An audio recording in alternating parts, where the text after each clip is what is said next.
Turn me up. This is coming to you from the heart of the Pacific, brought to you by Paulie by Design. respected at all times. Broadcasting from San Francisco, California, the city by the bay. It's about to go down. We shine on positive Pacific Islander role models every Sunday. Party on a Sunday. From 10 a.m. to noon, it's time for the iconic Faika podcast with your hosts, Listening to Naki and Carl.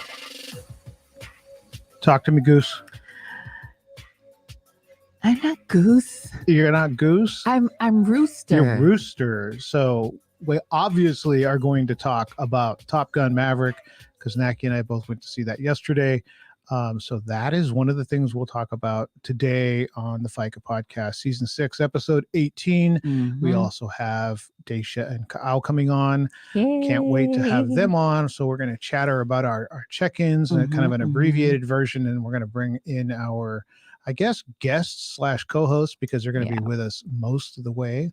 I'm excited. I'm And excited. we are going to chop it up about the 78 minutes of horror that happened in Texas this week. Ugh. The Uvalde shooting, the Robb Elementary School, horrible events going on there. And really that is our show today. So back to you, Naki. Talk to me, Back Goose. to you. Nothing. It was Memorial Day weekend. The 3-day weekend is upon us. So most people have Monday off, except for retail. Most of retail people are working. Sorry for you. But this is where all the big sales are going on this week. But yeah, lots of stuff happened this week, which we'll be talking to Dacia and Kaʻaumoana about, which I'm really excited to have them on. And we were having technical difficulties this morning, but we're back. We're back. June is like this week, the June. 6th month of the year. This year is flying by. A lot of graduations going on this year.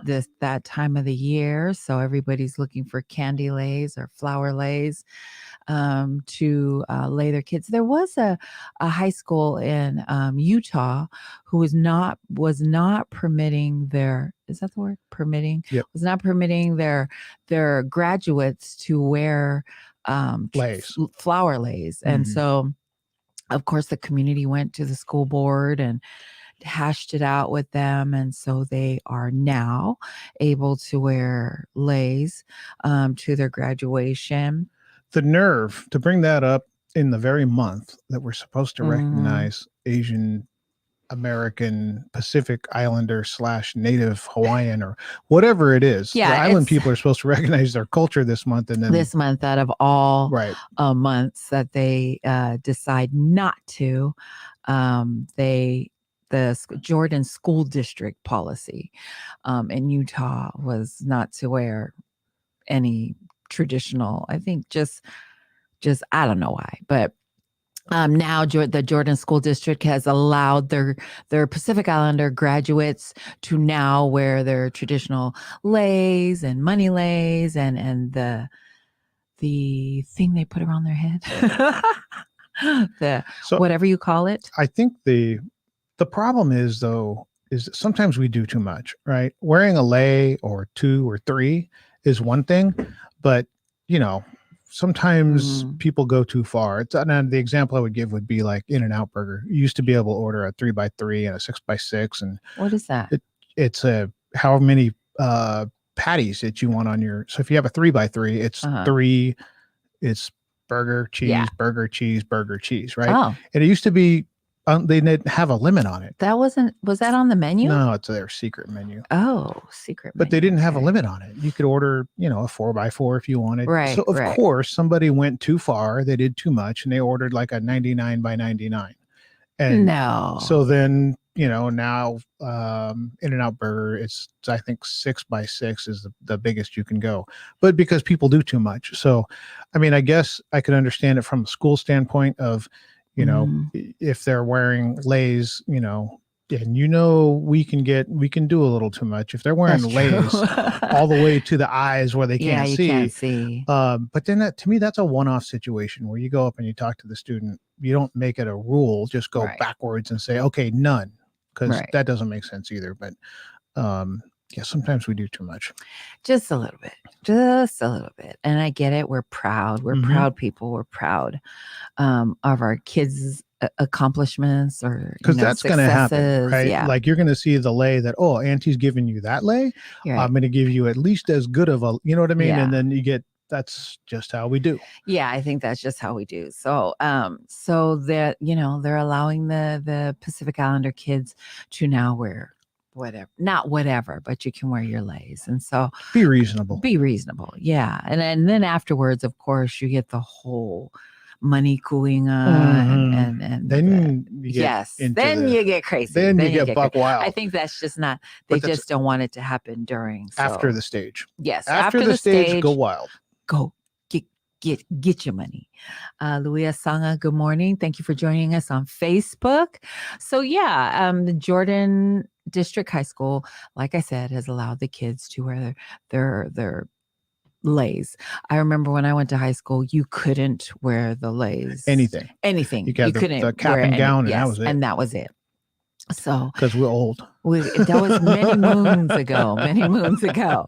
So, but now you can. I remember when my kids graduated, same thing. Marty Jams, good morning. Marty Jams checking in on Facebook. When people pop up, I'm like, good morning. When my kids went to school, they couldn't wear leis and stuff like that. You couldn't have anything on your gown, cap and gown. And so, of course, my kids are rebels. And so our nephew had passed away that year that my daughter graduated from high school, and she had him spray paint art on the back of her garment, and she wore it she put it on the day of graduation. They couldn't stop her. Plus she was like captain of the cheerleading squad. She was somebody. She was the prom queen. So yeah. So hello. They had that. Remember when we went to Tuputala's graduation? Yes. He had the top, the cap, the Yes. flat part of the cap. He had designed. With, poly designs. Yeah, that's. They're always I think going to that's find okay. a way. They're going to find a Yeah. way. But yeah, so my daughter did that on graduation, which at the time nobody had done that. I think she was the first of Vallejo High to do that. And so then the year after her graduation, like everybody had something on the back of their gown. Everybody had Because you something. see that. Oh, it's okay. Yeah. Okay, then I'm gonna. Yes, DJ Green. Good morning. DJ Good Green's morning. on. I know. Now Okay, I'm now all I'm nervous. Good morning. So yeah, that reminds me of the island, Pacific Feats. Feats Festival is happening July Right around 9th. the corner. Right around the I corner. mean, June's next week, Right. and then Pacific Feats is in July. Yes. So we'll be seeing Green and the Q The whole and Island Bree. City team. The whole Island City team will be at Pacific Feats Festival. So don't forget to get your tickets. Go to pacificfeats.com and go by. We'll be there. There'll be tons of Fiji is going to be there. Sammy J. Tanel. Molly. I mean, tons and tons of people. So it's Latasha Lee. Lee. I love Latasha. I mean, I love all the artists, but Latasha Lee, we got to interview her one day at one of the festivals. So yeah. So I'm excited about that since Green popped in. Good morning, On that Green. note, rest Yes. in love, Danny O.C. Perez. Yes. Because that's really that whole. The Island Reggae Right. Festival started, and this has the Island Reggae Festival feel. Same place, same time of year, yes, same island reggae vibe. Yes. So it's being put on by Pacific Feet. So go get your tickets, and you'll see us there. You'll see Island City Media there. You'll see tons of people, I'm sure. Like there's going to be, I don't know, usually at those, there's hundreds and hundreds of people there. Tons of Pacific Islander vendors are there. So you can get all your gear, your PI, everything. Food, clothing. Food. Yes. So But food. Maybe we'll get Krakotai there, maybe. Oh, yes. We're definitely going to get Krakotai there because they are one of the sponsors, Kaʻaumoana. You can get your tickets. That's our name for it, by the way. That Yes. is not Kaʻaumoana's name. Yes. We call it Krakotai because it's addictive for us. Yes. So we're going to. Let's see. Let's do our, let's check in briefly, and then we'll bring both of the guests on when when we have both of them on. Yeah. So, go ahead, Naki. Let's I talk was about Top Gun. Oh, okay. Let's So talk yeah, about we Top went to go Gun. see Top Gun. So okay.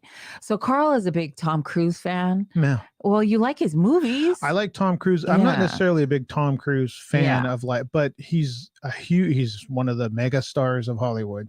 So he's going to pick the right movies. He's going to pick good movies. So there's a lot of movies where I'm like, I don't know that I would like that, but because he comes with such a big production, a big budget, it's not going to be some janky film where it's it doesn't look good, sound good, all those kind of things. Right. But I mean, if you're a child of the 80s, there hasn't been a Top Gun 2, 3, 4, 5, 6. There's been Top Gun 1 in 1986, and there hasn't been one since. So, like, we came out of this saying, if you're a child of the 80s, you got to go see Top Gun Maverick. Yeah. And even if you didn't see the original Top Gun, it's a good movie. Like It's a great it movie. references a little bit of the movie, but you could not have seen the original one. Go see this one. It's still going to make sense. There's a lot of things where you're going to know, like, oh, that's a reference to something. Yeah. But it's a standalone film. You could go see it all by itself. That's good. That's good. Standalone.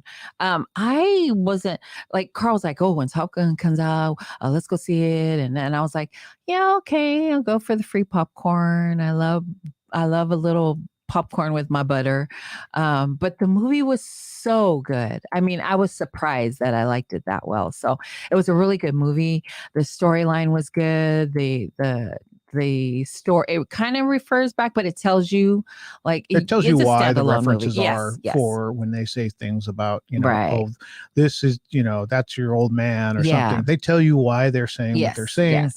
And the dogfight scenes are just incredible. Yes. I mean, it's really, really good. I was thinking sometimes I get kind of tired of the whole fighter scenes where they're chasing each other. Yeah, no, this was good. It kept me on my, I was like squirming in my seat because of this. The scenes were so good, and you're like, is he gonna die? Is he gonna live? Is he gonna? So yeah. And songs from the 80s. So you're a child of the 80s. I didn't know any of those songs. You didn't know, of course, the Top Gun songs. They had from the Top Gun soundtrack. No, Danger Zone. I didn't. Oh, Danger Zone. I remember that, but I didn't know any other song other than that. So, yeah.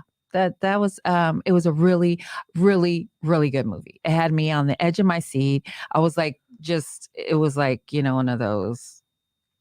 If you see my face, I was like clenching my jaw and it was a really good movie. I don't really like Tom Cruise movies, but this was the one of his best ones, I'd have to say. Better than the original, I believe. It was definitely as good as the original. Yeah. A guy I went to high school with, graduated a year behind me, was the head one screenwriter. Of the writers, yeah. And there was points where I was like, Zach, why did you do this? And then later I was like, all right, it makes sense. It makes sense. So yeah. So I mean, but I went there to be entertained. I didn't go there. I didn't look at it and go, hey, that mission looks like the mission from Star Wars where they're going to the Death Star, kind of like if I wanted to find things about it that I didn't like, there's plenty. You can always do that. You can always be, but if you just want to be entertained, I just wanted to be entertained, and it was awesome. It was a really good movie. If you go to be entertained, that is a really good movie. I highly recommend. So yeah, I didn't really have any. I was just like chill. I have a chill weekend. I don't have anything planned.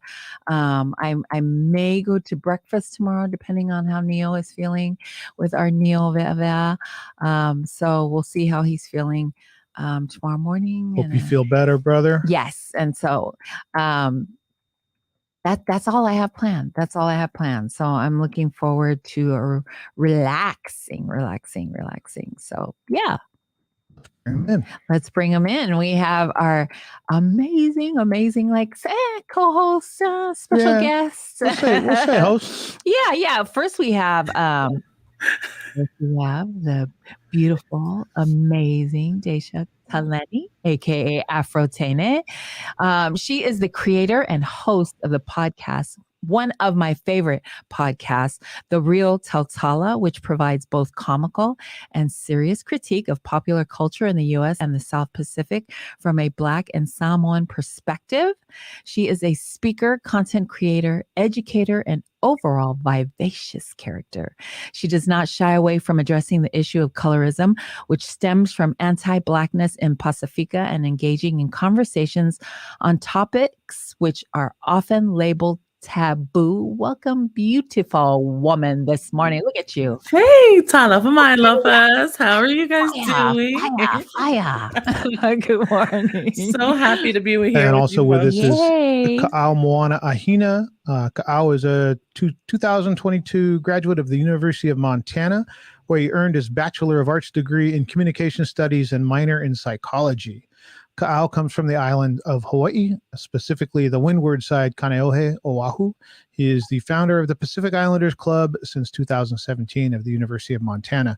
Kaʻau teaches hula to over 30 college students weekly and volunteers at the Missoula Senior Center, teaching elders the culture, language, and dance of Hawaii. Kaʻau is openly proud Mahu gay and has served as an executive member of Utopia, Montana. He's part of the Montana Two Spirit Society as a University of Montana campus liaison for sexual health education and served as a communications director in 2021. Kaʻau currently serves as a Montana State certified HIV STD tester for the Montana Gay Health Task Force and helps to educate the community to remain resilient through positive safe sex education. He is also the executive director for the newly birthed Pacific Islander Community Association of Montana, Yay. Pika, Montana. Welcome, Kaʻau. Aloha, everyone. Aloha, I think we kako. got- Aloha. Good morning. Good morning. Thank you so much for joining us this morning. We appreciate your time. And so what we usually do it when we first start is we do our check-ins and we just briefly go over how your week went. So I'm just going to ask the beautiful Dacia, how was your week? What'd you do this week? Well, what's going on? Oh, well, my week was great in that it was, just a race to get to the weekend because it's a long weekend this weekend. So I was just happy to get there. But I currently stay in Houston, Texas. So the mood in Houston or in Texas in general has been kind of down due to mass shootings. We had Koreatown, I think, last week, and then we had the Uvalde school shooting. So the mood in Texas is kind of amped up, and I think Biden's supposed to be coming in today for mass in Uvalde. So for me, it's been relaxing. I've gotten stuff done. I've been productive, but I'm still aware that there are things happening out in the world where people just need to take it slow. I mean, in Samoan word, fa'alamalava, it really means, something has interrupted your day or your life, and we had to take it slow, and we're still observing certain things are happening, but I have hopes that things will get better in the future. Yes, you're exactly right. Things are just going to get better. That's really that's the main topic that we're, that's what's current right now. That's what we're talking about. That's, how do we feel about those kind of things? And talking it out is something, that's the name of the show, right? So great to hear that. And I don't know how I forgot that you're in Texas. So you kind of got boots on the ground on what the sentiment is right there in it. How about you, Kaʻau? How's your week? Well, this week, I tell you what, when you had mentioned newly graduate 2022, this was just last week. The overwhelming feeling as a Polynesian student, we try to, advance our education in so many different ways, and to feel the accomplishment and kind of the success throughout academia. This has been, tough even through COVID, but this week has really reminded me that, there's light at the end, and then there's success to be, awarded for. And so, I'm just taking a lot of what happened last week and walking across that, graduation stage and, reminiscing about, looking at photos and, despite, many of the different things in this world, I think like they should just mention, it's moving slow, reminding that, there is definitely light at the end of the tunnel. And so this has just been a very nice way to look back at the past week and reminisce about, some success in my life. and yeah, moving forward. So it's been a very nice week so far. Awesome. Yeah, Carl and I just usually chill and I've been working. That's all I do. I try to make my money. Try to make my money. I Yes. gotta pay my bills. Gotta pay my bills. But yeah, this week has been just a rough week. I think for like we talked about the shooting at is it Robb Elementary School, and so every day you hear about a story, and one of the kids, that has survived, they're telling their story. I think a lot of it, I also have been seeing a lot on social media, is like we're tired of the politicians talking pretty much basically talking shit, like all the time there's a shooting, they come on, we're going to change this, we're going to talk to them, we're going to do it already, right? Yeah, it's one of the when it first popped off, right? I know that the most of the information coming out is going to be shaky at best. And the example I would give would be Governor Abbott up there talking about the heroism of the police officers. But we know this, and the bad thing is, I knew that from the beginning, is that the information is going to be shady right now. I want to know what's going on, but I'm not going to glue myself to the screens or, my phone or anything, because it's going to be inaccurate, and it's going to be fixed later. And the bad thing is that as a public, we know this now, right? We know that it's going to be politicized too quickly. It's going to be, all these things is going to be inaccurate. And sure enough, a couple days later, I was like, okay, I think enough time's gone by.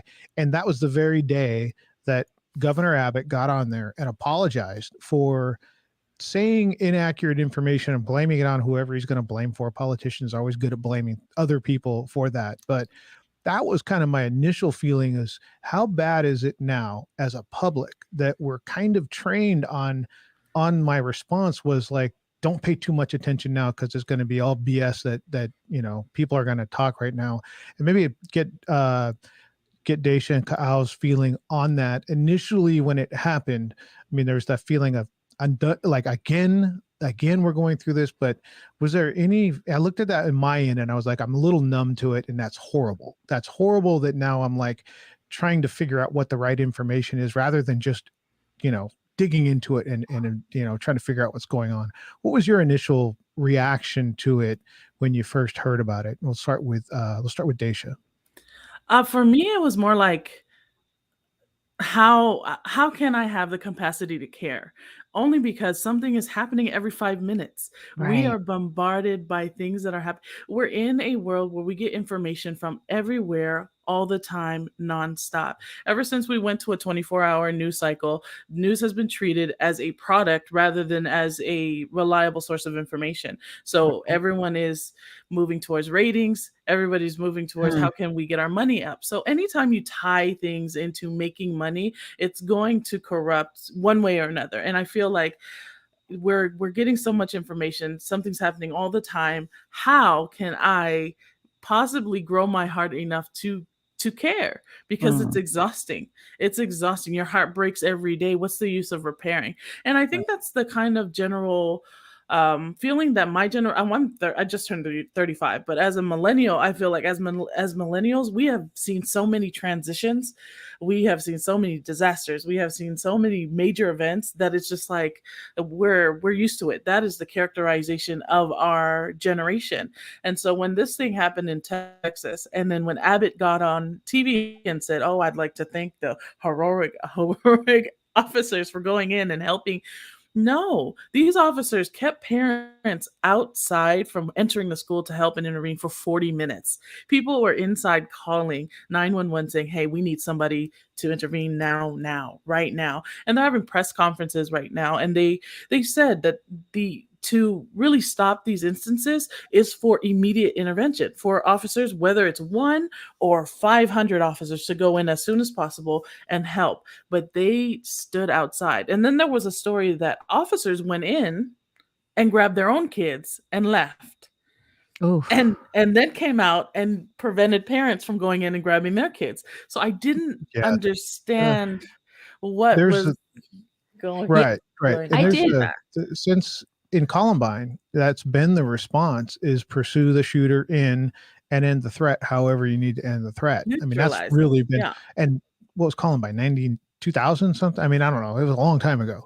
And that's been the pat response, is get in the building, pursue, especially there. And I'm not downplaying when people are being shot at, like that's a horrific traumatic situation. That's the situation that police are trained to respond to.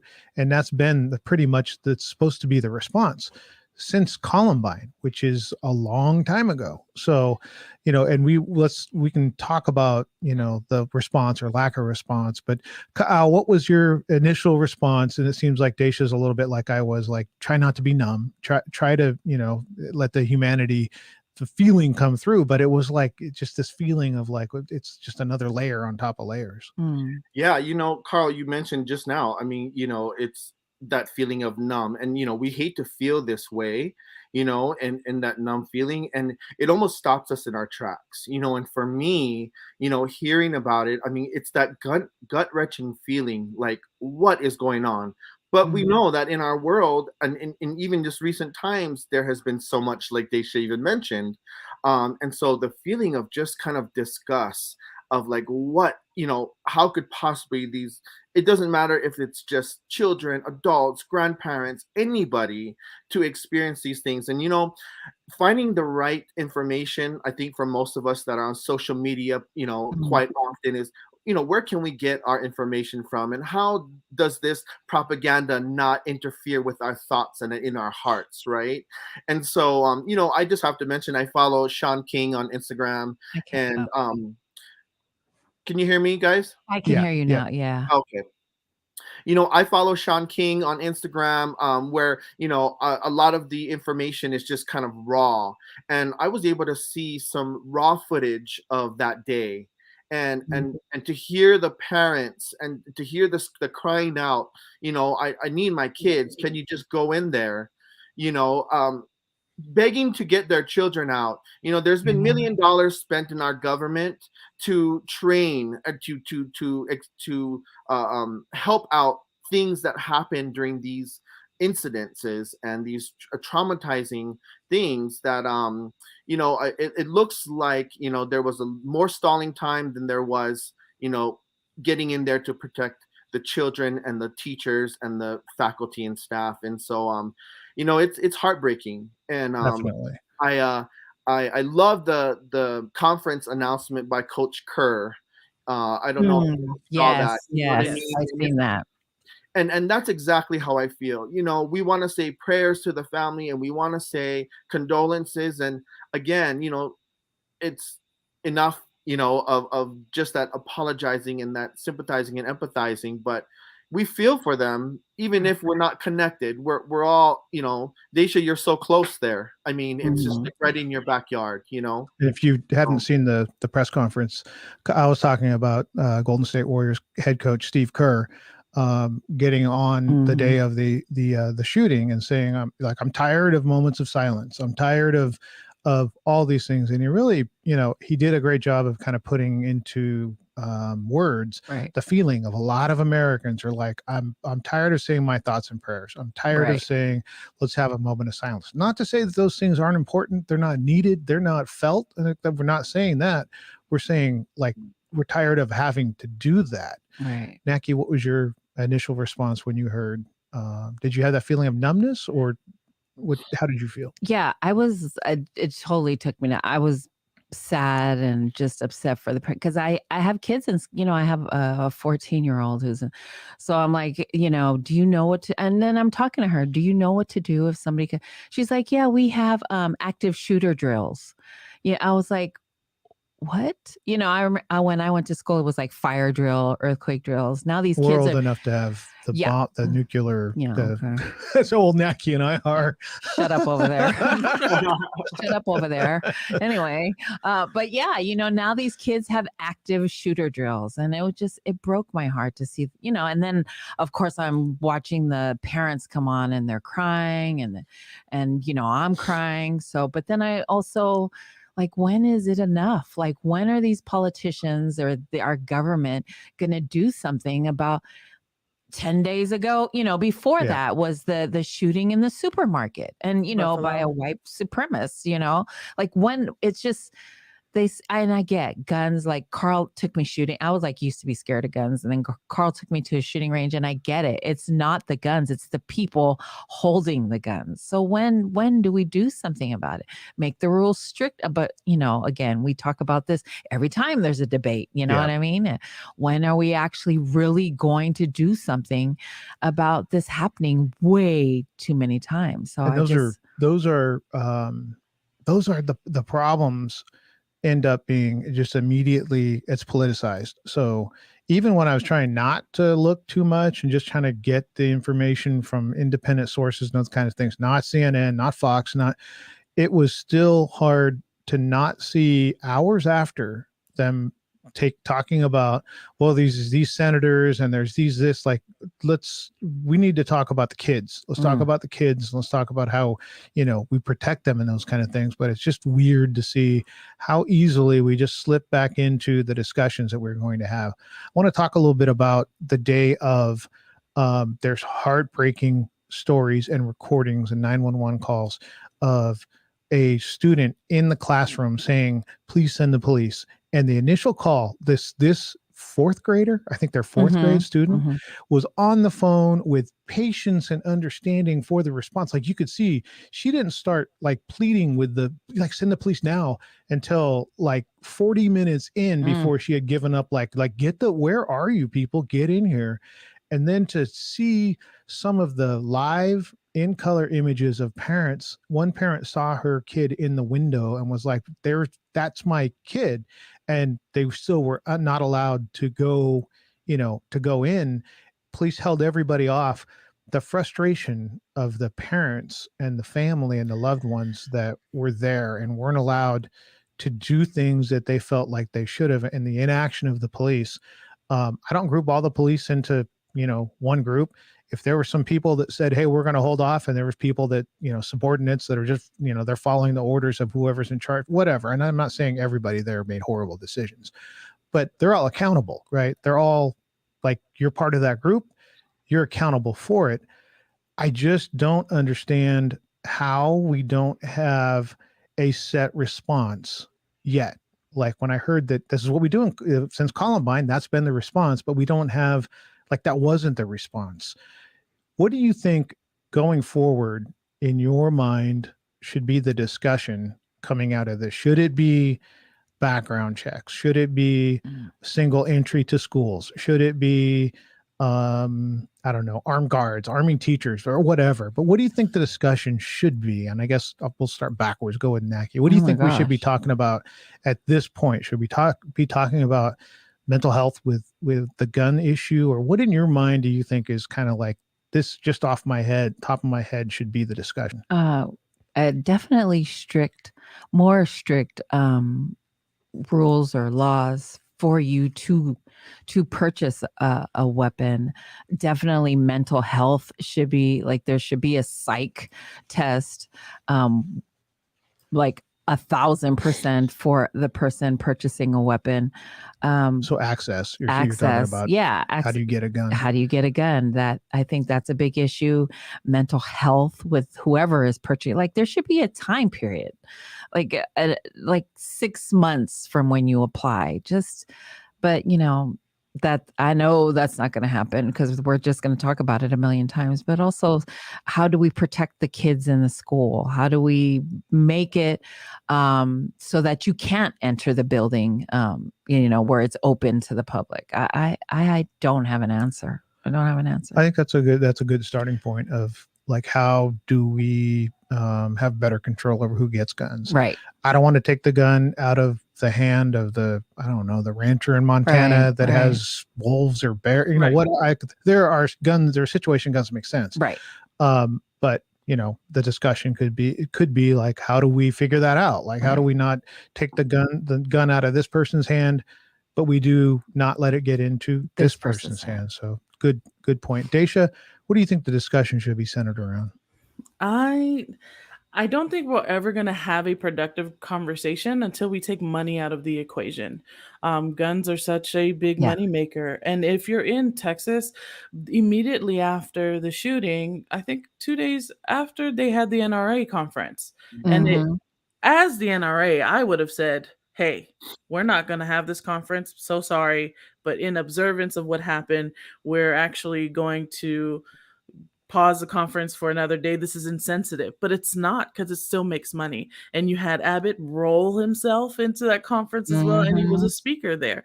So how disrespectful is that? So we had a gun violence.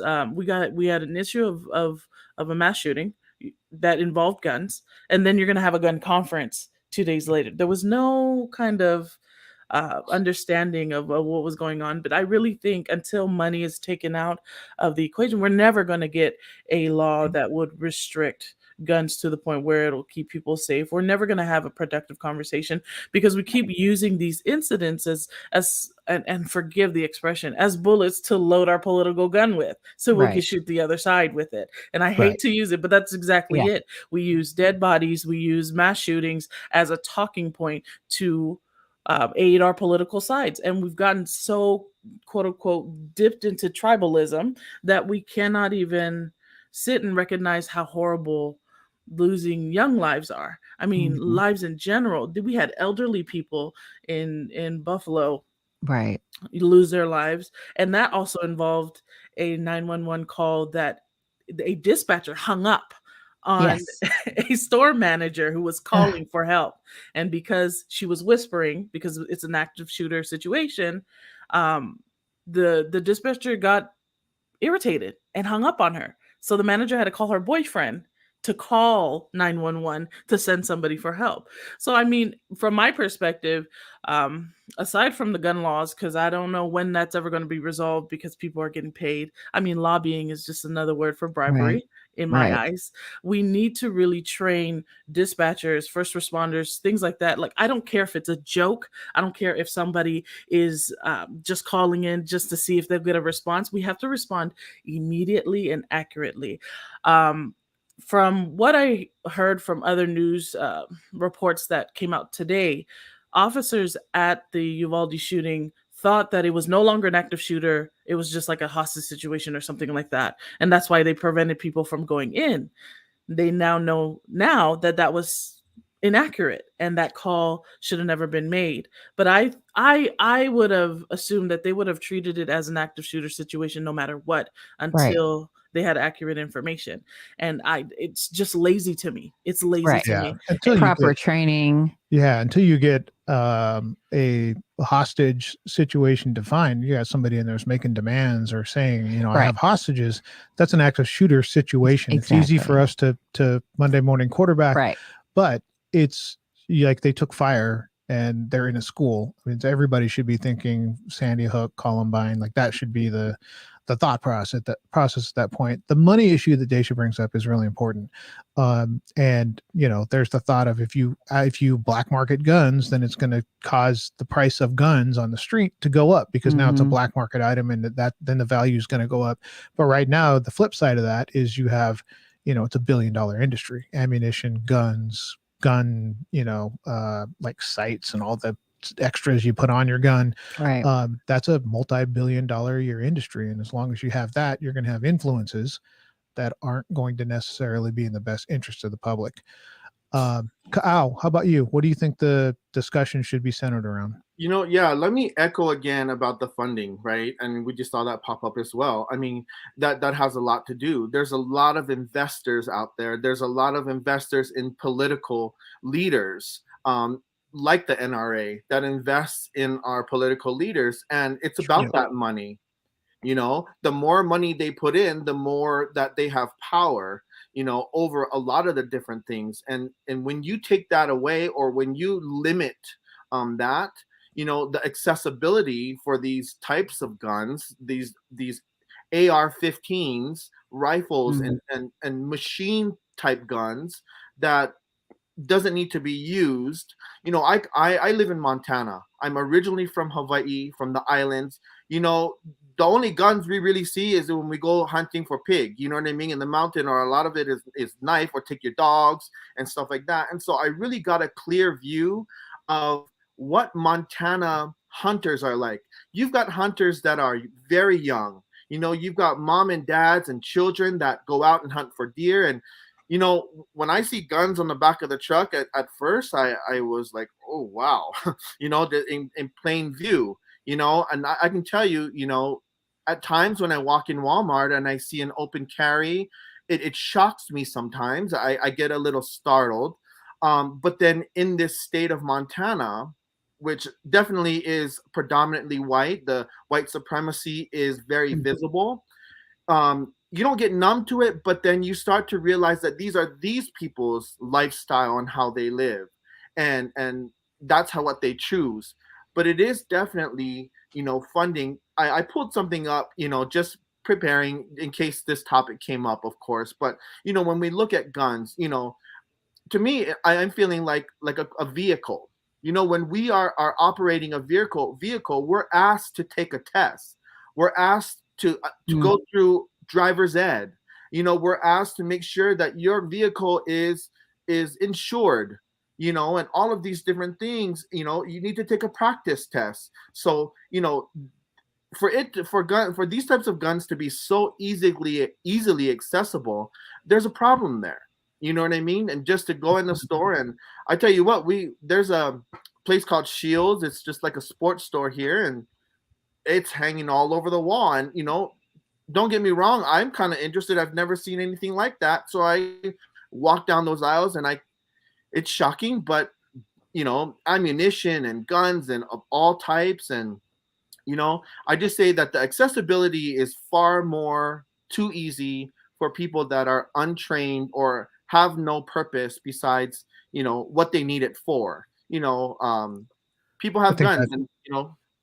Yeah, that's where the discussion starts. There is, well, it's my constitutional right, right? So you know, the access is there, but tiering the access, right? This shooter was 18 years old, so if you're going to buy an assault rifle, maybe that's a 25-year-old gun. You know what I mean? Like maybe those are, you know, maybe there's different access that needs to be drawn out there, but he passed the background. And this goes to both sides. Like both sides can stand on this issue, in this specific issue in Texas, and say, look, we need better gun access. And then the other side's going to say, you know, well, he was 18. He has a constitutional right. There's a point where backgrounds, he passed the background. He was a legal gun owner. So there's an argument to be made that, oh, legal gun owners aren't the ones committing the crimes. Well, this guy was a quote legal gun owner, I think. I'm not positive with that, but I know he passed a background. I know he was 18. He bought them legally.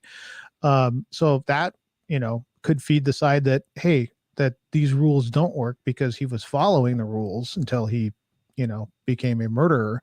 But how would we have prevented it? The laws in place didn't prevent this from happening. It drove me nuts the more I dug into and seeing, because you can see it in live and living color, the parents and the loved ones there that are pleading with the police, that are hearing gunshots inside the building, and are like, then if you won't go in, I'll go in. And they're holding the parents back at the line saying, like, not only are you not going to do anything, am I not going to do anything, I'm going to prevent you from doing anything. They had people, the kids were, you know, the kids escaped themselves out one of the exits and ran out one of the doors, the cafeteria or something. They had kids that had managed to escape by themselves. You see the kids climbing out the window, and to me, it's like, well, then why didn't they climb in the window that the kids were climbing out? But I wasn't there. I don't want to second guess everything, but I think 78 minutes is how long it took from beginning to end. 78 minutes of those kids being in the school, and the same little girl calling multiple times, reporting back. One of them, I don't know if it was her or not, but ended up taking blood from one of her dead friends and smearing it on herself and playing dead. Like that kid's traumatized for life. Like that's a lifetime of counseling to, you know, that's a survivor. That's somebody that survived. are there things in your mind right now that you think like a normal person can do? I mean, I would say, being registered to vote, doing, those civic things, and writing letters and doing those things and getting involved. But is there anything that you think the just a normal person could do at this point to help the situation? I would say give up your political identity, honestly. Because I think most people take it as their religion now. It's like, I'm a Democrat, I'm a Yeah. Republican, and they'll always vote for their team. But until you let those things go, you're never going to hold your party or the people that are in your state that kind of make these decisions accountable, because Right. you're just going to go with your party. And I think there is a sense in Texas in general that, Abbott's we're done with Abbott. We don't like him. We Mm, don't like anything that's going on. Yes, you're Republican, but he's not serving you. And if we can just get to that point where we just judge people purely on their performance and what's been right. going on, then we'd be golden. These people that are still in office today need to leave. And as a regular person, your vote, as much as we think it doesn't count, is super powerful, because your vote and your silence keep these people in power. If you're tired year after year after year of what's going on, and you see year after year nothing's happening, it's because you guys haven't really collectively gotten together and say, okay, we're done. This is Goodbye. enough. Right. Yeah, but and I think this next the midterms that are coming up are just so important in this respect, because if you want a leader that's for the people, no matter what party they're in, you have to vote that way. And we Yes. keep voting in these people who By are, one, party. yeah, they're not very intellectually inclined. If you Right. really want to talk about it, the dumbing down of America is not in the homes, it's not in the schools, it's in our government. We keep elevating people who have no idea of what's going on in regular lives, because they've been No so sense of rich for reality. so Right. long. They are so separated from the people that they govern, and that is the true issue. As much as people want to say, like, oh, America is not that smart, and we're just gun-toting, cheese-eating Americans, which, gotta love some cheese.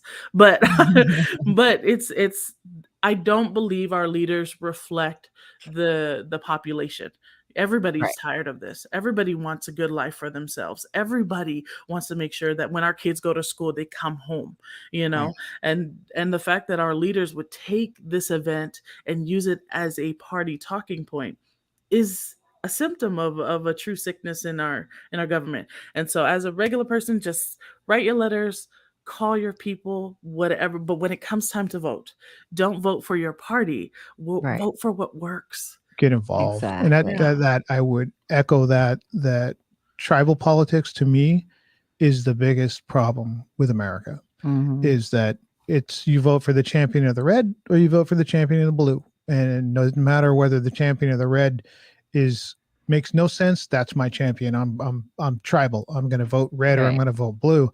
And that's why when people say we need term limits, and it's offensive to me when people say we need term limits, because it implies that I'm too dumb to not vote out the person that's in office. Right. Like it needs to be some mandatory requirement that you've been in office for 8 years and now you can't run again. That means that I'm not smart enough to figure out that I need to vote for somebody else.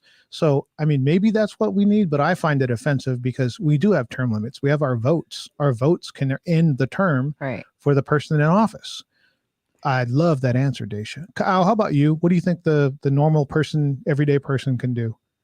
For me, I'd suggest involvement. Involvement in, and even if it's something starting at a very, minimal level in your city councils. Since COVID, a lot of things have gone virtual, and so things are recorded. You can go back and you can look what your city council is doing just right in your neighborhood. Your representatives are doing things right here from across the street to down the street. Get involved, know what your community is doing, Mhm. attend these meetings or go back and watch recordings, take a little bit of time off of watching Afrotane on TikTok, and just, and, and, Gosh. rewatch, some of these meetings and see what's going on in your community. I don't have children, but my friends do in this community. And, I get out there and watch what is going on in their education board meetings. You know, and you're still a voter, so you can also have a say of what is going on in your neighborhood, elementary schools and high schools, and get in touch of really what's going on in your community. And what that does is it really broadens your scope of things that are going to be in your county and then in the state. And then of course it broadens your idea, because that's, you know, thrown all over media about what is in our entire government, right? But really start at a small level and get involved in your community, and you'll be very surprised. You know, I learn every day what's going on in my own community, and so that's where I would start. You know, is just knowing what's within your surroundings, even if it's a 10-mile radius, is really important to me. Yeah, and that's one of the things that I always say is a lot of people vote in presidential elections, right? Presidential election years, voting participation goes up across the nation because people are polarized. They're looking at, you know, who do I want to be the nominee? Who do I want to be the president? What makes more difference in your life is your local community, your city council, your assembly person, and those, like June 8th, for everybody in California, June 8th is the election. June 8th is, we're voting senators, we're voting our people involved in that, because this is a midterm year. Are we going to vote in November of this year? And do you know who your city council person is? And exactly to Kaʻau's point, is your local community is more effective in putting change into your life than who's president. Right. Like that's going to be your governor first, probably more so than the president, and then your mayor or your city council people next. You know what I mean? Your supervisors below that. Those matter. And so getting involved with that, and it's also going to open your eyes as to what makes sense and what doesn't. Yeah. So definitely start locally. I think you'll see. I didn't really pay attention to my local government until, you know, my kids got a little older, and I was like, I'm trying to see whose values come closest to mine, because this is the person that may move up and be mayor and make decisions, and then, you know, Congress, senator, like you never know. But just I think local government, get involved in your local elections. Yeah, and I think that, like, when we got involved, Brother Neil Ve'evel was running for District 10 supervisor, and we got involved with that. And then now you look at Malia Cohen was the outgoing District 10 supervisor, and she's now on the ballot for controller. Yeah. At the state level. So you do see people like at the city council level, going to the supervisor level, going to state levels. So then you get to, you know, where you kind of know the person when they're on the ballot, right? So if they came from your city or your county or, you know, somebody that in your community, and then they get up and they run for, you know, I don't know, governor, and you're like, no, I remember that person. I do not. Then you have an educated vote as to, you know, how well they would do. So, definitely just get involved. in there. Yeah. Get involved. That's sitting back is not going to help you or your family, but definitely prayers to everyone in the last 2 weeks of the shootings, all the shootings these last couple of weeks, you know, so crazy. We of course had you guys on because it's the last weekend of what people call the AAPI month. Hey, everybody rolled their eyes. Everybody's eyes just rolled back. Everybody's eyes just rolled back. I know, I'm like, I always say we celebrate PIs all year round. So this month don't really it's funny to me because I see a lot of AAPI, you know, meetings and this and that, and not a single PI is being represented. So I got a question for all three of you.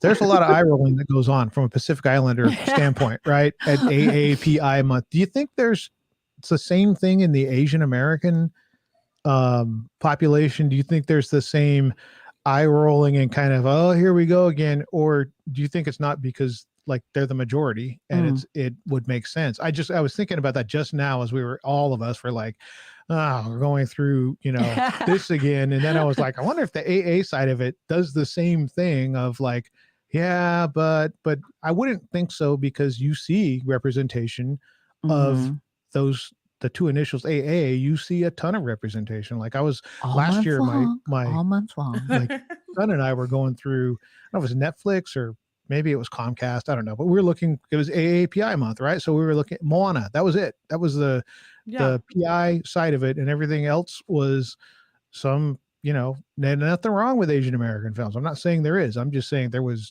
not any representation for the PI side. So I was just wondering if other people thought Asians say the same thing. Dacia sent me on TikTok. TikTok celebrated AAPI month, and all the representative of that, I don't know, ad or their commercial, not a single PI was represented. So only two PIs.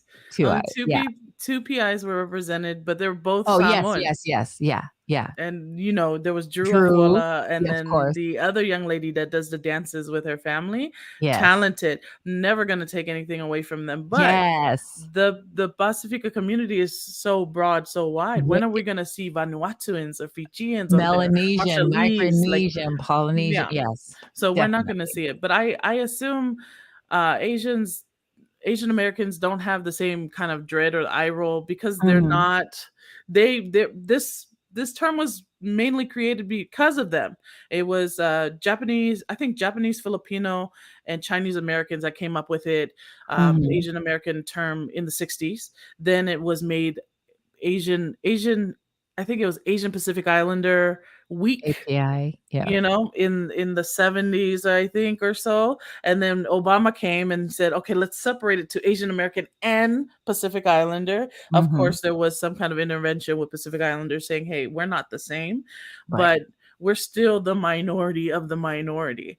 And then even on the Asian side, they only kind of really represent Korea, Japan, China, those major countries, but then you don't have I think it's like the Western Asians, the Southern Asians, the Central Asians.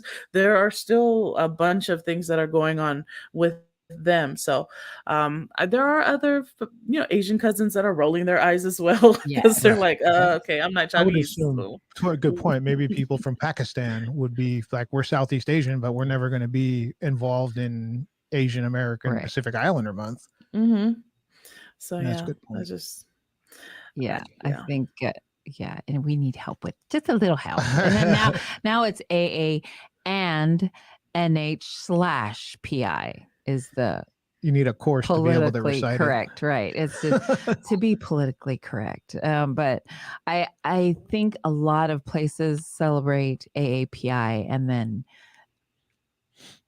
don't know any PIs or just choose not to. My thing is that upsets me is that you choose not to search out like oh god, am I getting in trouble with this? Like there's places I used to work. They have AAPI. They celebrate AAPI month, and it's all AA. No PIs. And I'm like, go ahead. And I, unfortunately, am probably one of a handful of PIs at where I work, but I'm like, only I notice that. You know what I mean? Like, I'm like, they have this AAPI celebration and there's no PIs represented. And I'm like, oh, hey, well, hello. So I think I'm trying to help by engaging in those conversations where, hey, there's no PI represented here. Why is that? Oh, and then you get I'm so sorry, I didn't know. How do you not know? But I get twisted with, am I celebrating AAPI month? Or I mean, we do that here all the time. That all year long. We do that all year long. But when I hear people, we're celebrating this year, we're celebrating and we're not celebrating, we're not represented. Like I'm so Confucius with that. So Confucius. Last year for my company, I wrote an article about Queen Liliuokalani during this month, about her being the first woman of color to go to the White House and advocate for her people. And she was in the White House in the 1800s. And that she's not included because she's a person of color. She's a woman of color and not of a mainstream color. of a color, and she met with a sitting president. So I wrote an article about that. And then because they had approached me about it, and I didn't get approached this year. And I was like, oh, well, let me see what is out there. What did they do for this month? And it's different. I'll just say it's different this month than it was last month. There wasn't that kind of exposure. So I rather than saying what the heck's going on, I wrote an email and said, hey, every time that I'm still here with this company, involve me in AAPI month, because there's involvement and there's exposure that I can give it, rather than saying, well, that's a load of, or being cynical about it. I said, don't exclude me any longer. Yeah. I'm here, and I got a vice president spoke to me and said, 100% love the article that you wrote. I don't know why you weren't on the docket this year. So I'll be doing it next year. But those are the things that, you got to raise your hand and say, Kaʻau, in your role, you're in Pacific Islander organizations, right? So you're very enmeshed in it. Outside of those, how are the organizations that you're involved with, how are they celebrating or recognizing this particular month? Yeah, like I mentioned earlier, I live in a strictly predominantly white place, and I say that quite often, to that I'm around here, but recognizing that AAPI month, I think there's two things, right? There's tokenism and there's capitalism. And to me, and like the work that you folks are doing, whether it's on social media platforms or the work that you're doing down there in San Francisco or in California, it's an everyday celebration of who we are. And I think what happens is these people need to remember that we're just not a holiday. We're just not, a celebration day. You know what I mean? This is who we are every day. And so, for me, looking at other organizations, I think a lot of people are trying to be a little bit more ahead of the game as far as, oh, well, let's celebrate, it's AAPI month. And a lot of people are trying to insert themselves in trying to do better in knowing what, who people are, and, being aware of, there's people in their communities. But what is important is I think that they forget that they should dig into some history. They should learn about the PI people. And, accessibility. I work in the Office of Disability and Equity here at the University of Montana. So when you're looking at it, there is access. There's very easy access to the history of Polynesia, the history of Pacific Islanders, and the history of Native Hawaiians. And it's very easy to go and look up simple things and learn about the history instead of making a flyer, instead of posting it in front of your business or organization, or making a video about it that we're going to celebrate. But do you still know about it? Do you know anything about it? And it's as easy as that, is digging deep in there. I shouldn't say deep. All you got to do is get on Google and you can look up anything and learn about the people of Polynesia. And that way you can at least say, you know what? Yeah, I'm going to celebrate the people of Polynesia, or the, Native Hawaiians, Pacific Islanders, and I'm going to learn about them, learn about their history. And that's really important. Even starts at a very minimal level, take some time to do that before, singing Lilo and Stitch, or oh my gosh, right? Yeah, I think I love that, because I think, Dacia, you had mentioned in recognition of AAPI month to go and learn about the people that we're celebrating. Yes. They're celebrating this month, and to give my work some credit, like when I talked to my HR department, they didn't know that Pacific Islanders didn't just consist of Polynesians. I told them there's Micronesians, there's Melanesian, we're Yapese, we're Chamorro, we're Marshall Island, we're Fiji. I mean, and they were like, oh my God, I didn't know we should create this Pacific Islander group, and so I think educating, and then not just because, I don't think people are doing it on purpose. Some may, but I don't think some companies are doing it on purpose. It's just they don't know. Everybody that speaks of Polynesians think, Pacific Islanders that are just Polynesian.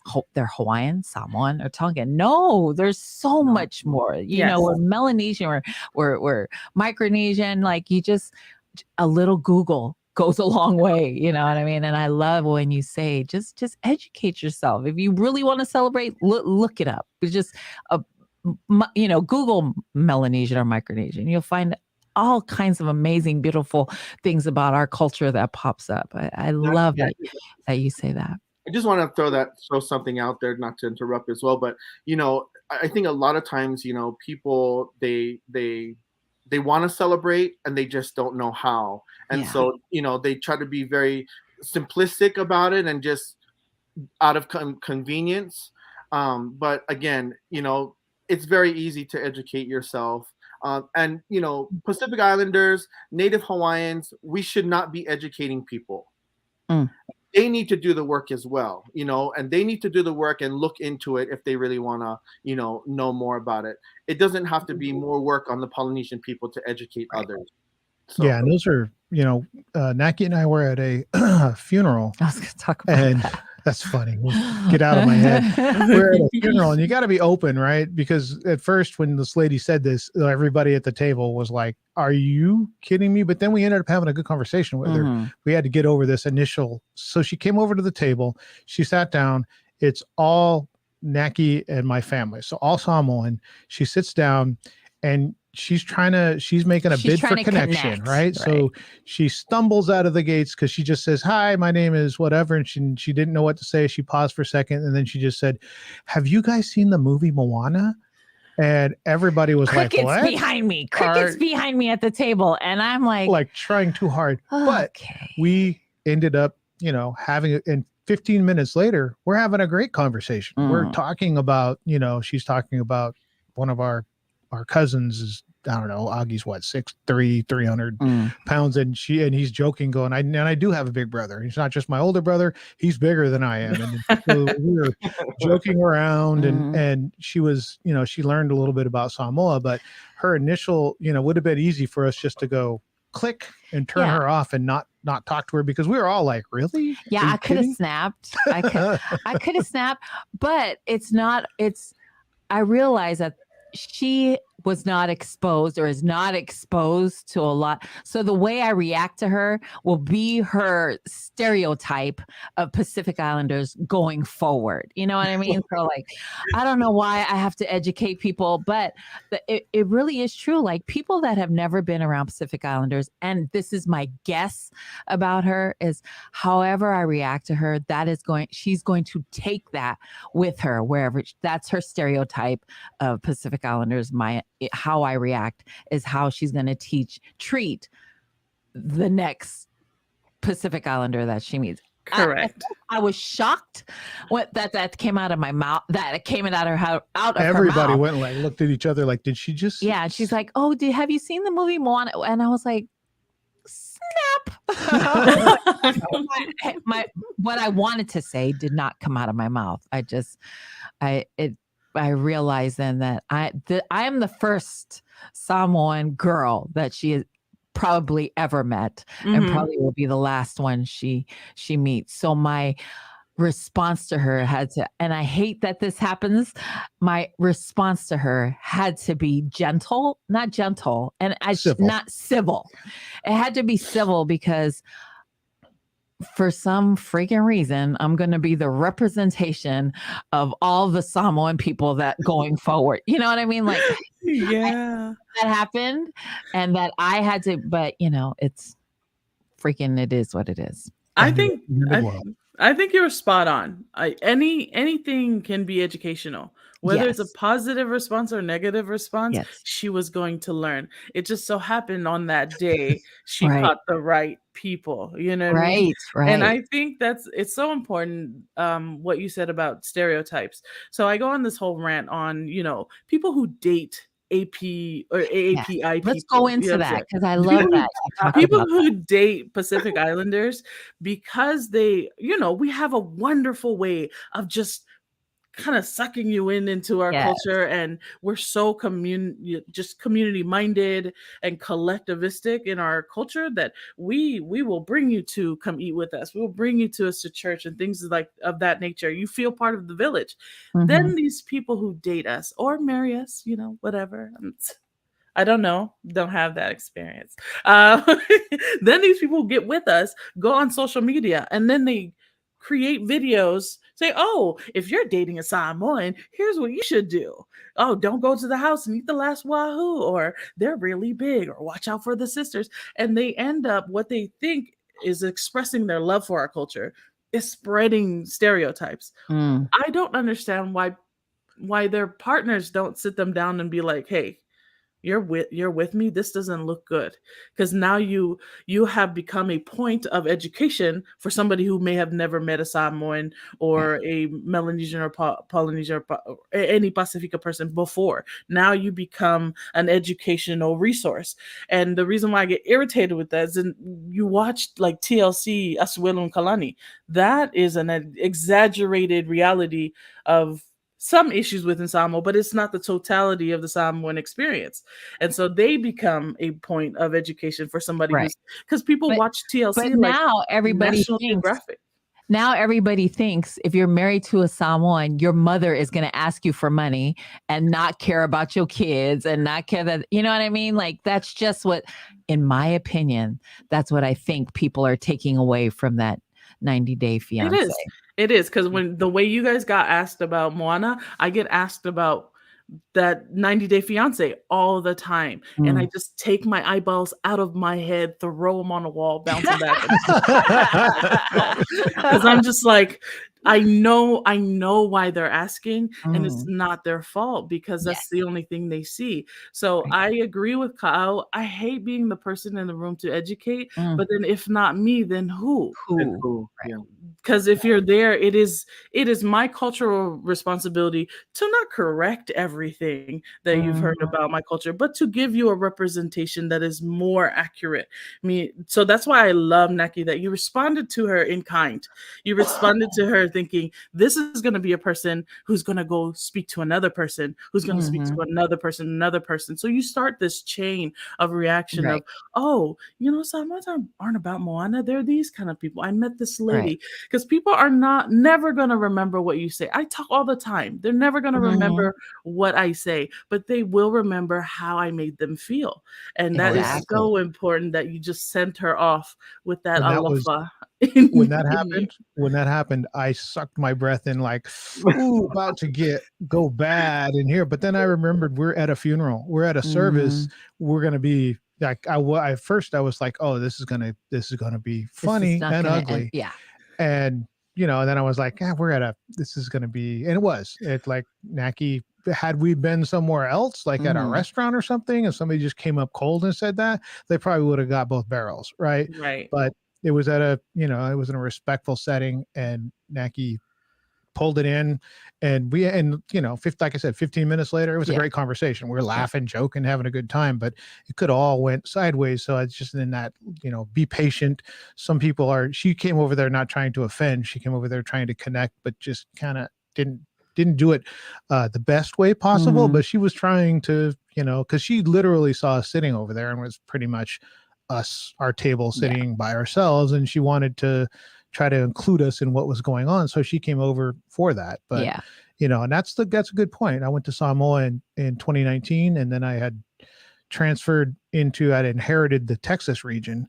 And after I came back, they're like, oh, where'd you go to vacation? The district managers are asking me. There's like 12 district managers on the call. And I was like, oh, I went to Samoa.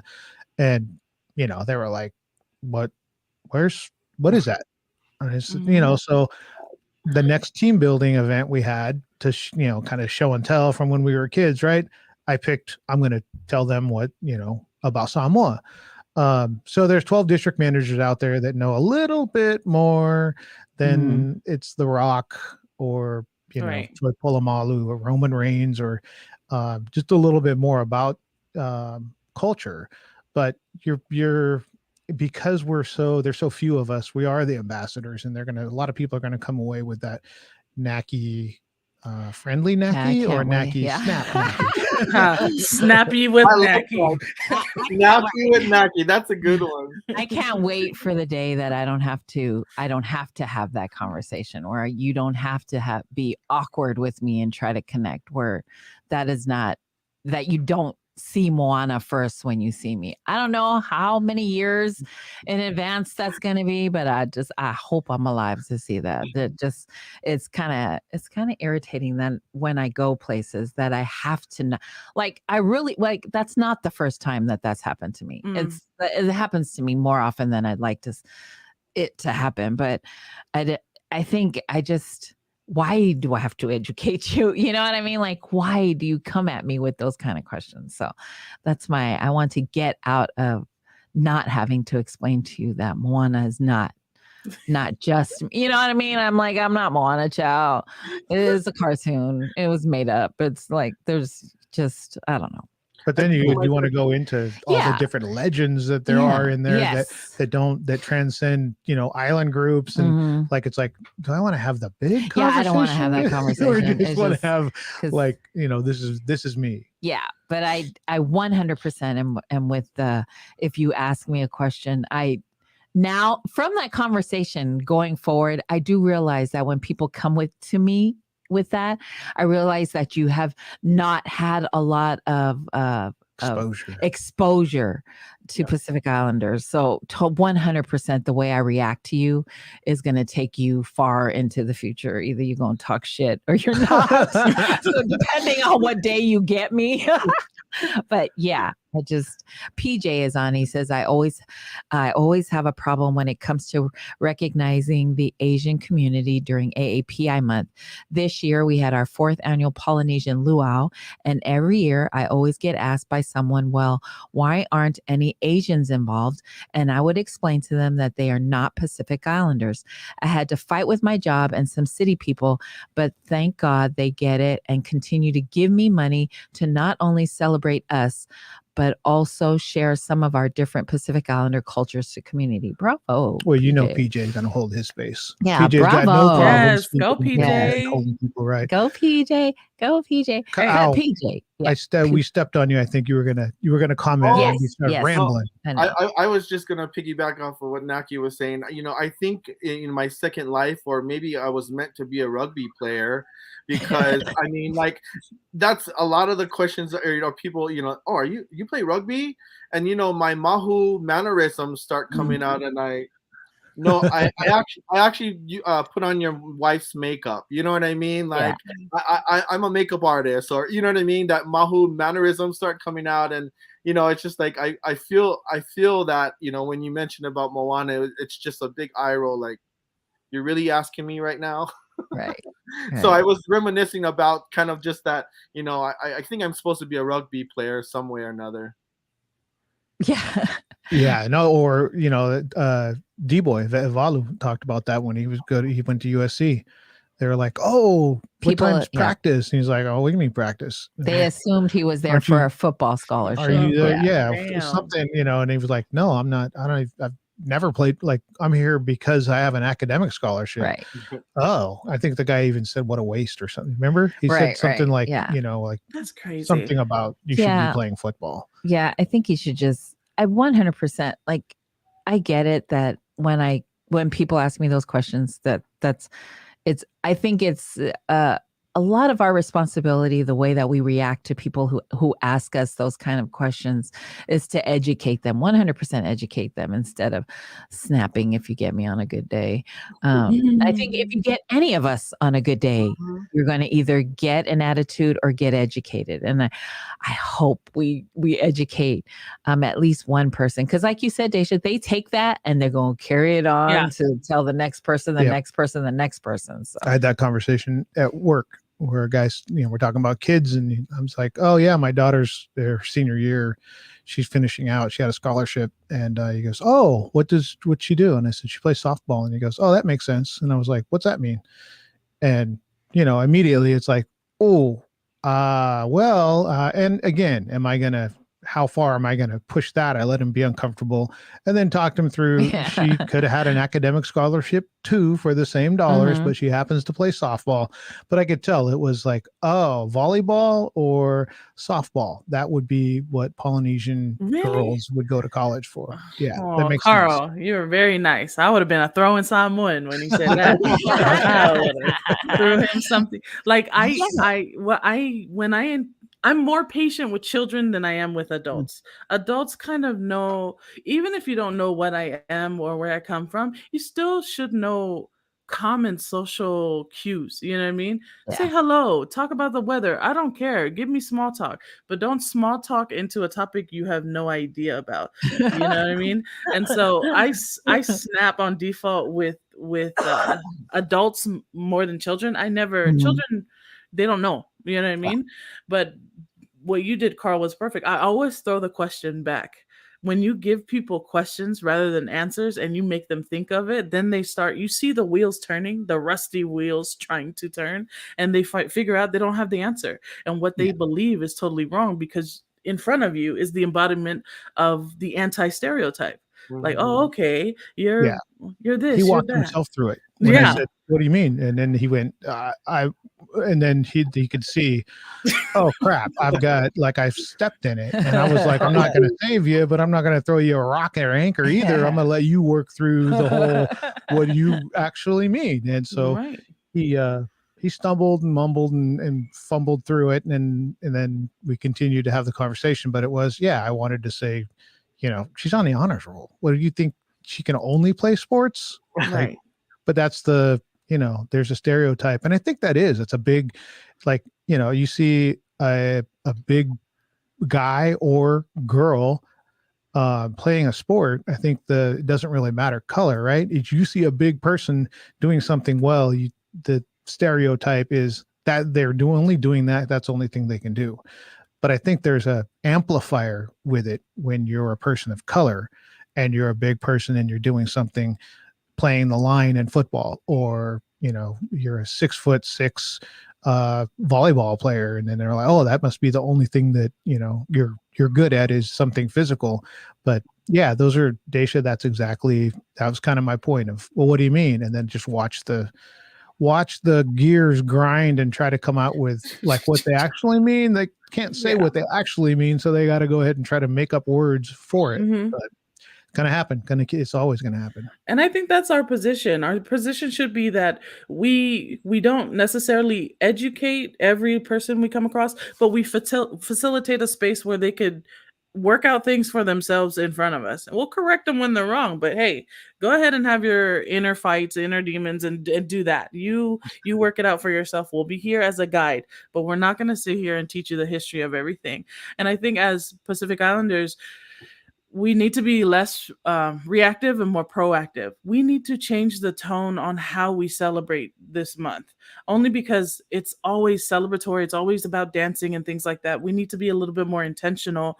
Like, well, why don't we highlight the political issues that are going on in PI month? Why don't we highlight, our people in different lights, our doctors, our creators, our things like that in that way, instead of just defaulting to a luau, which is my experience with colleges. So colleges, the first thing they want to do is luau. And I'm just like, Hmm.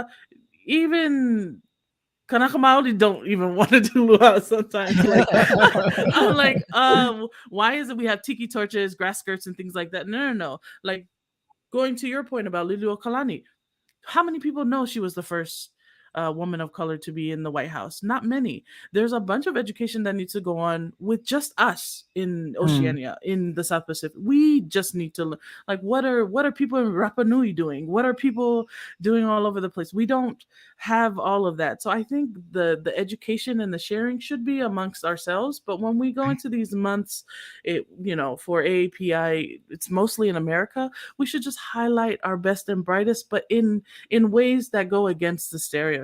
Show our doctors, show our psychologists, so show our Fafafine or our Mahu communities that are doing such amazing photography and creative work. There's Yeah. so much talent there, but we don't highlight them. We always want to highlight Right. them in when it comes to like drag race and things like that, which is fun. But like, let's add value to our people in our community by showing them pictures and images that go against what they're being told every day, that they're just big and good for sports and things like that. No, we love our athletes, but we have athletes that do other things, and then we have our weirdos like me that love like like we have a Samoan like metal group or rock group.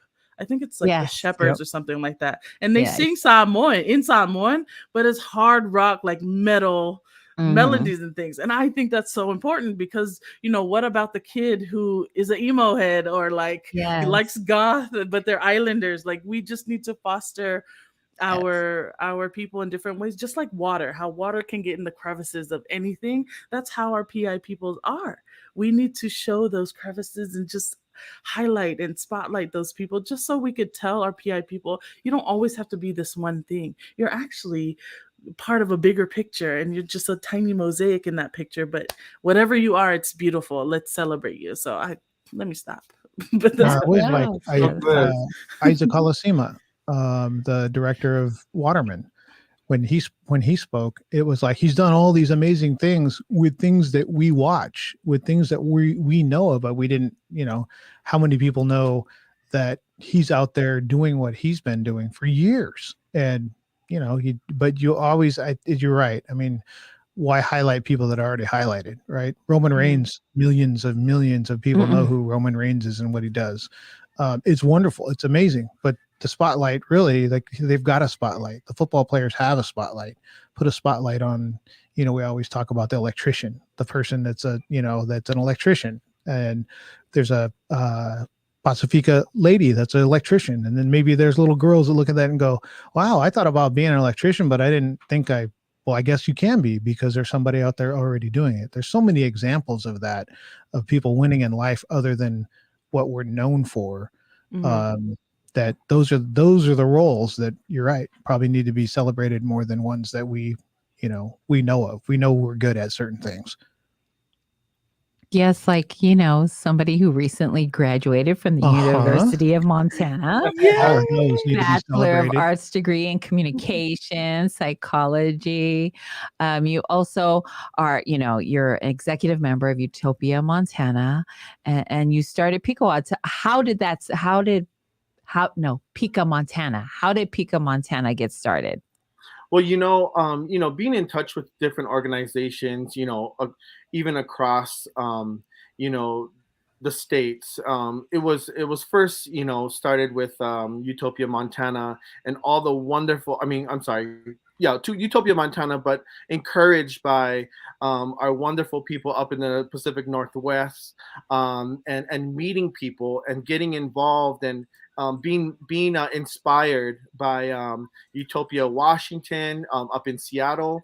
And then, we're such a small community over here in Montana that, we just thought if we can bring, some of that, flavor over on the next state over, we can really help to bring in people, bring in our community, bring in our, Pacific Islander community into that and meeting those people. And of course, you once you know one, you start getting to know a lot of people. And so, Pico Montana is just being started. It's just newly brand new.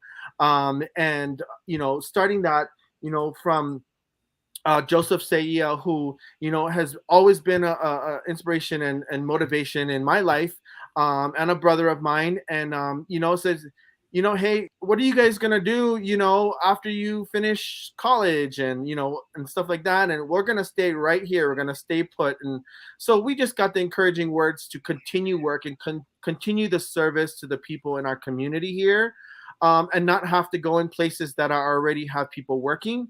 And so there is, and my goal is to continue reaching the people in our state of Montana, because there's a lot of transplants. There's a lot of Mm. PI people here in Montana, and I have not met them all. And so, my goal is to reach out to these people and to let them know that there are people here, there are resources here, and there's a community here. Especially, because we're a college town here in Missoula, we're starting to see the growth of students from all over starting to register for schools. And that's our main goal as well, is to help our youth get educated. And so if we have this community here in Missoula, Montana, more and more Pacific Islanders will come here and know that they have a community. And that's my goal, is to be of service to our people, even in the mountains of Montana. I know. So it's very exciting for me, and very exciting for our community. We have a few people. I don't know if you guys heard of the Rotuma Project. Uh, Yes. dear, a dear friend of ours, Kathy Weber Bates, dear auntie of ours. Mhm. And Auntie Kathy is right here in Missoula, Montana, with her beautiful family in Ohana, and she just started that Rotuma Project 360, and so things are happening in Montana, specifically in Missoula, but we want to go out into the rural areas and different parts of our state and reach people to let them know that we are here in Montana. So very exciting. So awesome, so amazing the work that's going to be coming out of there, the resources that you have for the community. I think it's a great move for Pico, Montana. I believe that we've had Kathy on, so Definitely. she's an amazing person. We're all part of the Naupo Mac team, so She speaks at a little higher level. yeah. Little deficit in knowledge when she's on teaching, training, coaching the MAC Council, but definitely an amazing person. I've spent time. I've been in Helena and Missoula in Montana, and it's funny to me that coming from Hawaii, you're in a whole different kind of nature, but the beauty in both places that you've lived in now is breathtaking, and it's a different breathtaking nature in Polynesia versus Montana. But man, Montana is beautiful. How do you deal with the snow?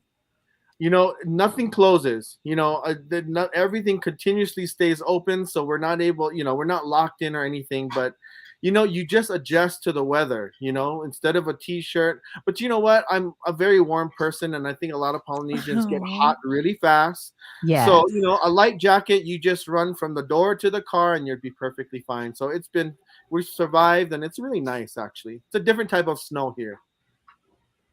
That's awesome. And Miss Stacia, She's stuck out there in the heat. She's out there in Houston. I know. Is it hot all year round? I mean, you guys had some big storm last year. Yeah, So there was a freeze. So out right now, if you bat an eyelash, your whole body will sweat. That's how hot it is. It feels like Samoa. Like, I was out in jeans the other day, and someone was like, "Aren't you hot?" And I'm like, "I'm hot all the time, so it doesn't really matter." But the weather here is fine. It's gonna get hotter though. You'll really feel climate change because in Texas, or especially in Houston, it'll hail on Tuesday, and then you'll feel in hell on Thursday. So it's just there's no constant temperature. But summer's here. There was no gradual dip into summer. It was just automatically hot, and so you'll see a lot of college people and students out by the pool and things like that. So it's a sunny time. Winter is not too bad. I don't think they had a freeze here, but summer's out and people are either tanning or burning. That's the only two temperatures outside here, either tanning or you're burning. But I like this time. It really does suck with the electricity though, because this is my first time living in a state where the weather changes your bill. So if it's really hot or really cold, your electricity bill, because I guess their electrical grid is unregulated, they could charge you whatever you want. So dang. If you choose to come to Texas, make sure you get yourself a really good electricity company or power company that won't try to take money out your pocket when it gets too hot or too cold. No state tax, but man, they can get you other ways. They'll get you everywhere. People say that. They were like, "Oh, I love Texas. No state tax." And I'm like, have you seen the service taxes? Have you seen the electricity bill? And the water bill? Jeez. But and are we going to get a real Totala episode out of you? I noticed though your TikTok is like where most of your conversations are. It's so easy. Look, so I used to be a TikTok hater. Still am, kind of, but I was just like, what is TikTok? Why are people on here? But I can get a lot done in 3 minutes. Like I really can. And it's there's a constant engagement there. But you will get an episode soon. It's just that, I don't know. What can I say that's already been said? There's so many great PI podcasters out there. Of course, you folks you're my go-to if I need to know something. Because we have you on. Yeah. I'm coming to the Faika podcast, but there's so many people who are starting podcasts and things that I don't know. I think the podcast world is kind of getting a little bit saturated, but it's the Yeah. same topic over and over now. Right. Like we just have poly girls talking about why poly boys don't date us, or poly boys talking about like, I'm just like, let's get out of that. Like, what else? Yeah. And What that's else is why, there? yeah, that's why I come to FICA, because it's never the same conversation every week. There's always something going on. Well, that's how you guys feel, but how I feel Talk about Moana on our show. on this episode was Snappy with Neki. That could be a thing. But yes, you guys are gonna get an episode out of me pretty soon. I'm just trying to figure out how to do it, because I want it to be quote unquote educational, but still have my personality. But there's a bunch of things that I want to do. Like, I want to read you a story. You know what I mean? Like, if you're getting ready to go to those sleep. poems. Yeah. I want to do something like that, something short and sweet. And I think TikTok right now kind of lends to that. If I want to get on and do a 3-minute story, or if I want to say a big beautiful truth of the day, or hey, AAPI tip of the month, I could do that on TikTok. But for podcasts, I record everything, I cut everything. All of that stuff is about a little bit more labor intensive. So I've been kind of shifting over to TikTok. But yeah, I will come to an episode really soon. Yes. Oh my gosh, there's Neki won't even say no pressure. She's pressuring me. She's like, pressure. I know. Well, that's just because I think that's the reason why we have you two on, is because we were in a meeting, and I love that, both of your energies and the truth that comes out of your mouthfuses. I was like, oh no, you two are coming on. That's it. We're just going to have you on. But I love both of your energy. I love that you took the time this morning to spend with us. I love that the work that you're doing in Montana and in Texas, because we love the TikTok, we love the podcast, but we love to highlight our Pacific Islanders. And I think we did a great job this morning with Kyle and Dacia, and just I love everything about the both of you. So thank you for taking the time this morning to join us, and we've taken up enough of your time. Is there anything that we need to know that we didn't cover, Kyle, before we let you go and have your Sunday back? I just want to say thank you to the both of you, and and Dacia for being on again. I emailed you, Naki, and I said I'm nervous. This is the first time I'm making like podcast appearance here, but it's so rewarding to be part of the circle of aloha, the circle of love with people. It's just highlighting these things, not only just highlight us and who we are, but definitely the work that you and Carl are doing down there, to make this possible for people like us to be out in the world, and people knowing who we are, and the great work that is done in our communities is so appreciative, and I'm so happy that I said yes. Actually, I didn't have a choice. I just didn't have a choice. I don't recall me asking anybody. She just sent the invite. Not the voluntold. I was voluntold. Yeah. So thank you so much. Thank you. Thank you. Dacia, anything besides follow y'all on social media? Follow me everywhere.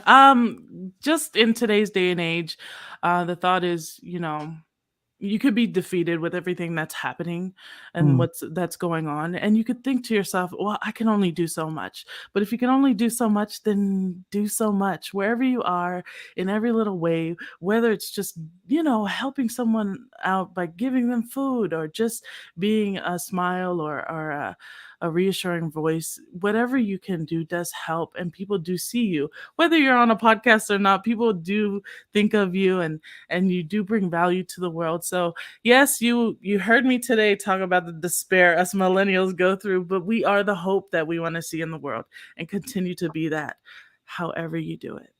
Oh, thank you so much, the both of you. Wow. Yes. Wow to the both of you. Thank you so much this morning for joining us. We appreciate it. We love you so much. Keep doing what you're doing. We appreciate it. We are here every Sunday at 10-ish. Come back to FICA with us. Love y'all. Aloha.